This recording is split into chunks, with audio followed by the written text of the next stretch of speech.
Bonjour tout le monde, mes chers élèves, j'espère que vous allez bien. Dans cette vidéo, vous allez voir la suite du chapitre 2, les atomes et les ions. Bien sûr, ça c'est la deuxième partie. On va voir la structure atomique. Après, bien sûr, dans la dernière vidéo, j'ai expliqué ou bien j'ai donné une petite histoire de l'atome. Maintenant, dans cette vidéo, vous allez voir la partie suivante, la structure atomique. Alors, donc, la structure de l'atome, l'historique du modèle de l'atome. Ce qu'on va voir par la suite, dans cette partie de la leçon, on va voir seulement deux modèles. Donc, le premier est le modèle de Rutherford. Le deuxième modèle, c'est le modèle actuel de l'atome pour le scientifique Schrödinger. Commençons par Rutherford. Qu'est-ce qu'il a dit? Rutherford, il a dit que, selon mon modèle, les électrons tournent autour du noyau de l'atome sur des orbites bien définies. Comme indiqué ici dans ce schéma, qui représente le modèle de Rutherford, vous voyez ici, il y a le noyau. Parce que Rutherford, c'est le scientifique qui a découvert le noyau d'un atome. Il a dit qu'il y a des électrons qui tournent autour de ce noyau, c'est-à-dire bien sûr, selon des orbites, chaque électron a une orbite bien déterminée. D'accord? Donc cet électron, par exemple, il a une orbite, c'est-à-dire une trajectoire. Donc le deuxième électron, il a une autre trajectoire bien déterminée, etc., jusqu'à la fin. Donc c'est ça le modèle. Donc il ressemble bien sûr le modèle de Rutherford, le modèle planétaire, c'est-à-dire le système solaire. Par contre, le deuxième scientifique, c'est-à-dire le modèle actuel de Schrödinger, qu'est-ce qu'il a dit? Elle a dit que dans mon modèle, donc ça c'est Schrödinger qui parle, il n'est pas possible de définir précisément la position des électrons. On peut juste définir la probabilité de présence d'un électron autour du noyau. Donc ici, le modèle actuel de Schrödinger, il a dit que les électrons peuvent changer d'orbite, c'est-à-dire de trajectoire. N'a pas une trajectoire bien déterminée. D'accord? C'est ça le modèle de Schrödinger. Attention, il a dit que les électrons forment un nuage d'électrons, c'est-à-dire peut changer de trajectoire. Peu s'approche du noyau ou bien s'éloigne du noyau. Ça dépend de l'énergie, bien sûr, de cet électron. Et bien sûr, vous allez voir cette notion après baccalauréat, Inch'Allah. Alors, on voit ici, pour les deux modèles soit de Rutherford ou bien de Schrödinger, excuse-moi, il y a le noyau, et entre le noyau et les électrons, il y a ce qu'on appelle le vide, c'est-à-dire pas de matière ici. Donc, soit pour le modèle de Rutherford ou bien le modèle de Schrödinger. Après, mes chers élèves, on va voir maintenant la structure de l'atome. Les atomes sont les constituants de la matière, comme nous avons vu, d'accord? Ce sont des particules extrêmement petites, car leur dimension est de l'ordre du dixième de nanomètre. Donc le nanomètre, c'est 1 nanomètre est égal à 10 à la puissance moins 9 mètres, c'est-à-dire 1 divisé par milliard. Donc ça nous donne 10 à la puissance moins 9 mètres. Donc ça c'est bien sûr, ça c'est une dimension très très très petite, invisible à l'œil nu. On ne peut pas voir, bien sûr, on ne peut pas distinguer ce qu'on appelle la dimension de l'atome, parce qu'il est invisible à l'œil nu. Autre chose, un atome est constitué d'un noyau. Donc ça, d'après bien sûr l'histoire de l'atome, on peut déduire que un atome est constitué principalement d'un noyau placé au centre de l'atome. Renferme des charges positives, mais il est chargé bien sûr positivement, autour duquel tournent des électrons qui renferment des charges négatives. Voilà bien sûr le modèle de Rutherford. Ici, il y a le noyau, il est chargé positivement, et les électrons sont chargés, bien sûr, négativement. Le noyau. Concernant le premier constituant de l'atome, il contient des charges positives et 100 000 fois plus petit que l'atome. Donc, c'est-à-dire la dimension du noyau, il est très très petite par rapport à la dimension de l'atome. Autre propriété, le noyau, il a une forme bien sûr sphérique. D'accord? Il a une forme d'une sphère, une petite sphère invisible à l'œil. La situation, donc il se trouve ou bien il se situe au centre de l'atome. Toujours le noyau se trouve au centre de l'atome. La taille, il est environ de 100 000 fois plus petite que l'atome. J'ai déjà expliqué ça. Auquel il appartient.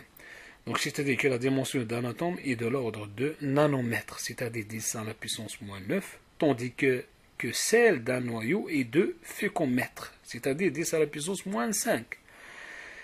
La dimension d'un noyau, elle est très petite par rapport à la dimension d'un atome.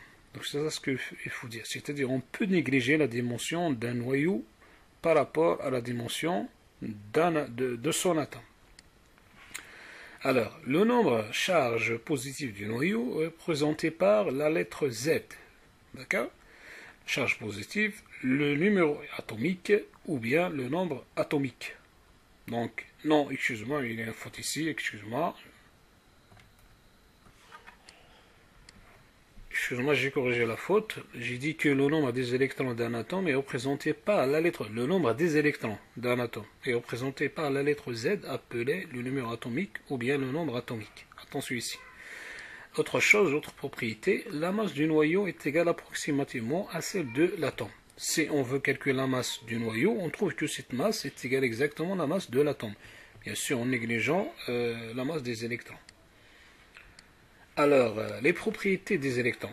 Concernant les électrons, chaque électron porte une seule charge négative. Donc, toujours un électron chargé négativement. Voilà, donc la charge, bien sûr, d'un seul électron est égale moins 1,6 fois 10 à la puissance moins 19 coulombs est égal moins E. Et E, bien sûr, c'est ce qu'on appelle la charge élémentaire.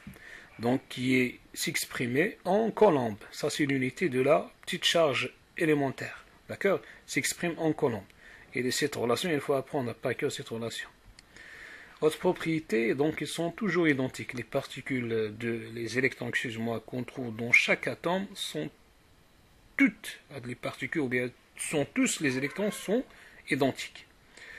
Concernant, ils forment le nuage électronique ou bien le cortège électronique, c'est-à-dire les électrons qu'on trouve dans un atome forment un nuage électronique ou bien le cortège, c'est-à-dire un ensemble des électrons. La taille. Les électrons sont nettement plus petites que le noyau, toujours. Donc la dimension d'un seul électron par rapport au noyau, donc il est très petite. Donc c'est-à-dire on peut négliger la dimension, ce qu'on appelle la dimension d'un électron par rapport à la dimension du noyau. Autre chose, la situation, c'est-à-dire la position des électrons, ils sont mobiles et tournent à une grande vitesse autour du noyau, toujours. Donc ça, c'est une caractéristique des électrons. Charge électrique. Chaque électron possède une charge électrique négative. Tous les électrons sont identiques, même s'ils appartiennent à des atomes différents. Donc ça, c'est une propriété que j'ai déjà expliquée. La masse des électrons est très faible par rapport à celle du noyau. Donc on peut négliger la masse des électrons devant la masse du noyau. C'est pour cela que j'ai dit tout à l'heure que la masse de l'atome est égale approximativement à la masse du noyau. Alors,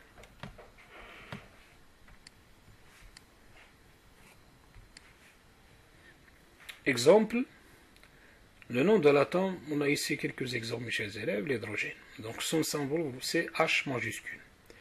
Donc le numéro atomique, c'est-à-dire le nombre des électrons qu'on trouve dans l'atome d'hydrogène, on trouve un seul électron. La représentation atomique, ou bien le modèle atomique, c'est une petite sphère blanche. Le deuxième atome, l'oxygène, le symbole en majuscule, donc il porte, ou bien il est constitué de 8 électrons, bien sûr, qui forment un nuage électronique. Le modèle atomique, bien sûr, ça c'est une sphère rouge, l'azote. On prend la première lettre du nom d'origine, c'est-à-dire un étrangène, N majuscule, il contient 7 électrons, toujours. L'atome d'azote se caractérise par 7 électrons. Donc il a un modèle, bien sûr, on peut le représenter par un modèle sphérique bleu. Le carbone, de symbole C, c'est ce qu'on appelle le symbole atomique, donc il porte ou bien il contient 6 électrons, toujours. Donc son modèle, c'est une sphère noire. Juste une remarque, l'atome toujours il est électriquement neutre. Comment ça il est électriquement neutre? C'est-à-dire que le nombre de charges positives du noyau est donc égal au nombre de charges négatives des électrons. Toujours. Toujours un atome électriquement, tous les atomes sont électriquement neutres. C'est-à-dire il faut compter le nombre de charges positives, vous allez trouver le même nombre de charges négatives. Donc ça, c'est ce qu'on appelle électriquement la neutralité électrique. Quelques relations bien sûr utilisées pour déterminer bien sûr soit la charge du noyau, la charge de l'électron, la charge de l'atome. Donc commençons par la charge du noyau. On utilise cette relation, le symbole de la charge du noyau c'est coulomb noyau égale plus Z fois E. Ça signifie quoi plus? Ça signifie que toujours la charge, le noyau est chargé positivement. C'est pour cela qu'on ajoute le signe plus, d'accord, fois E. Et E représente la charge élémentaire. Donc, ou bien la charge élémentaire. Donc ça s'exprime en coulombs. C'est 1,6 fois 10 à la puissance moins 19 coulombs. La charge de l'électron. Donc notez coulomb électron égale, j'ai oublié d'écrire ici égale, moins ZE. Moins, pourquoi moins? Parce que toujours les électrons sont chargés négativement. C'est pour cela on écrit moins. Et Z, vous savez Z, j'ai déjà expliqué ça, c'est ce qu'on appelle le nombre des électrons d'un atome, ou bien le numéro atomique. Donc ça c'est un nombre bien sûr entier naturel non nul. 1, 2, 3, 4 jusqu'à 110 ou bien 115. Ça dépend du nombre des atomes qu'on a. La charge de l'atome. Donc si on veut calculer la charge de l'atome, un atome, je sais qu'il est constitué de quoi? Du noyau et des électrons. D'accord? Donc on calcule tout simplement la somme de ces deux charges, c'est le Q du noyau plus Q des électrons. Et je remplace Q du noyau, on a déjà vu la relation, c'est plus ZE, je note plus ZE, plus, et j'ouvre la parenthèse, les parenthèses, faites attention ici, parce qu'ici il y a le signe moins, d'accord? Moins ZE. Et la somme que vous voyez ici, je peux simplifier par ZE, moins ZE, ça va nous donner 0. Et toujours, la charge de l'atome est nulle. Donc c'est pour cela on dit que l'atome est électriquement neutre. C'est-à-dire la charge de cet atome est égale à 0. Donc rappelez bien s'il vous plaît ces relations. D'accord? Ce qu'on va voir par la suite dans les exercices. Après mes chers élèves, je donne un exemple. Représente l'atome de carbone C tel que le nombre atomique Z est égal à 6. L'atome de carbone est constitué de 6 électrons chargés négativement qui tournent autour du noyau constitué de 6 charges positives. D'accord? Donc prenez bien sûr un morceau de papier s'il vous plaît et vous faites cet exemple. Donc on commence mes chers élèves, après bien sûr avoir répondu à cet exemple, donc on passe à la correction. Voilà la représentation de l'atome de carbone. Donc ce qu'il faut faire mes chers élèves, donc ça c'est un schéma d'un atome de carbone. Donc il faut dessiner un petit cercle au centre, d'accord? Donc je sais que la charge, donc cet atome, le noyau, il est chargé positivement. Il a 6 charges positives, il faut noter 6 plus comme ça. Donc ça c'est le noyau de l'atome. Entouré bien sûr de 6 électrons, comme vous voyez ici, les électrons sont des petites particules infiniment petites, d'accord? Et qu'ils ont une masse négligeable bien sûr, d'accord? Et les électrons qui tournent autour de ce noyau en formant bien sûr un nuage électronique. Donc c'est ça la représentation, bien sûr, de l'atome de carbone selon le modèle de Schrödinger. Donc ce n'est pas un modèle de ce qu'on appelle de Rutherford. Pourquoi? Parce que on utilise le modèle actuel. Alors, si on connaît le nombre de charges positives dans un noyau, qu'on voit ici comme indiqué dans l'énoncé, d'accord? On connaît aussi le nombre des électrons automatiquement. Si vous savez le nombre des électrons, je parle d'un atome. Donc s'ils ont dit par exemple 6 atomes, 6 charges positives, automatiquement les électrons sont chargés négativement. C'est-à-dire on trouve 6 charges négatives. D'accord? Si on connaît le nombre d'électrons, c'est-à-dire le contraire, on connaît aussi le nombre de charges positives dans le noyau. Si on a dans les données seulement le nombre des électrons, on peut déduire automatiquement le nombre de charges positives dans le noyau. Alors, mes chers élèves, j'arrête ici, d'accord? Et je vous laisse pour faire ces deux exercices pour la prochaine vidéo, Inch'Allah. Vous voyez, voilà le premier exercice d'application. Vous voyez ici, vous avez quelques atomes.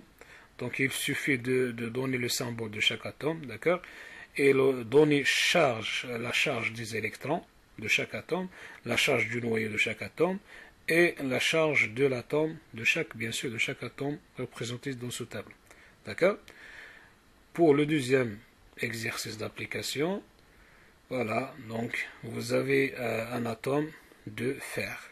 Donc sans Z, c'est-à-dire le numéro atomique est égal à 26. Donc il faut répondre aux questions bien sûr posées. La première question, donnez le symbole d'atome de fer, quel est le nombre des charges positives du noyau de cet atome, quelle est la charge électrique du cortège électronique de l'atome du fer en coulombe, ça c'est une unité bien sûr, il faut faire la conversion, déduire la charge totale de cet atome. Alors, je vous laisse mes chers élèves de faire ces deux exercices pour la prochaine vidéo. Et merci pour votre attention. N'oubliez pas de s'abonner sur ma chaîne YouTube pour recevoir d'autres vidéos. Au revoir.